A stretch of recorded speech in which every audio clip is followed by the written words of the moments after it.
નમસ્કાર, આપ જોઈ રહ્યા છો નિર્ભય ન્યૂઝ અને આપની સાથે હું છું કરણ।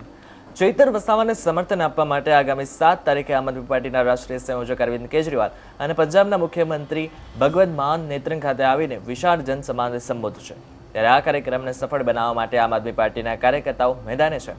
આમ આદમી પાર્ટીના કાર્યકર્તાઓ ઘરે ઘરે જઈને પત્રિકાનું વિતરણ પણ કરી રહ્યા છે। ન માત્ર આમ આદમી પાર્ટીના કાર્યકર્તાઓ પણ ચૈતર વસાવાની પત્ની વર્ષા વસાવા પણ લોકોને આ કાર્યક્રમમાં આવવા માટે આહવાન કરી રહ્યા છે।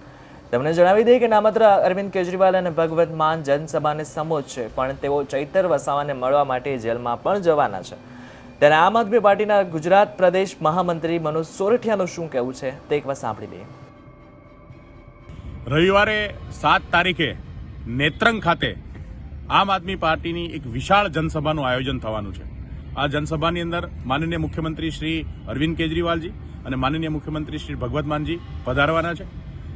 રવિવારે સવારે વડોદરા ખાતે એ પહોંચશે અને ત્યાંથી નેત્રંગની અંદર આ સભાને સંબોધિત કરવાના છે।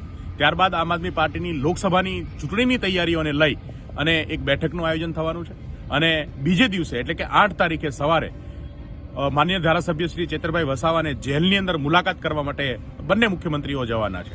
આ સભાની બહુ જબરજસ્ત તૈયારીઓ ચાલી રહી છે।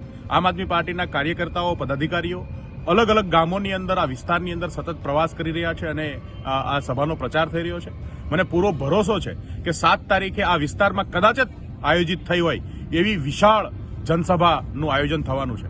ચેતરભાઈ એક જનનાયક બનીને ઉભર્યા છે। આસપાસના વિસ્તારની અંદર વંચિતો, દલિતો, આદિવાસીઓ અને આ ભાજપની આ 30 વર્ષની કુશાસનની અંદર જે શોષણનો ભોગ બન્યા છે એવા તમામ લોકો જે છે એ આજે ચેતરભાઈને એક આશાની નજરે જોઈ રહ્યા છે। આ જે જનસભા છે એ ઇતિહાસની અંદર બહુ મહત્વપૂર્ણ સભા તરીકે હંમેશા માટે યાદ રાખવામાં આવશે। વિશાળ જનસભામાં એક તરફ જ્યારે અરવિંદ કેજરીવાલ અને આમ આદમી પાર્ટી ઉપર ભારતીય જનતા પાર્ટી અત્યાચાર કરી રહી છે, ચેતરભાઈ ઉપર અત્યાચાર કરી રહી છે, એ સમયની અંદર ગુજરાતની આ જનસભા એક મહત્વનો પોઈન્ટ સાબિત થવાનો છે અને આમ આદમી પાર્ટી પૂરી તાકાત આ સભા કરવામાં લગાઈ રહી છે। જય હિન્દ, જય ભારત। ત્યારે હવે જોવાનું એ રહ્યું કે આમ આદમી પાર્ટીના રાષ્ટ્રીય સંયોજક અરવિંદ કેજરીવાલ અને મુખ્યમંત્રી ભગવત માનના આવ્યા બાદ શું ચૈતર વસાવાની કોઈ મુશ્કેલી ઓછી થાય છે કે નહીં?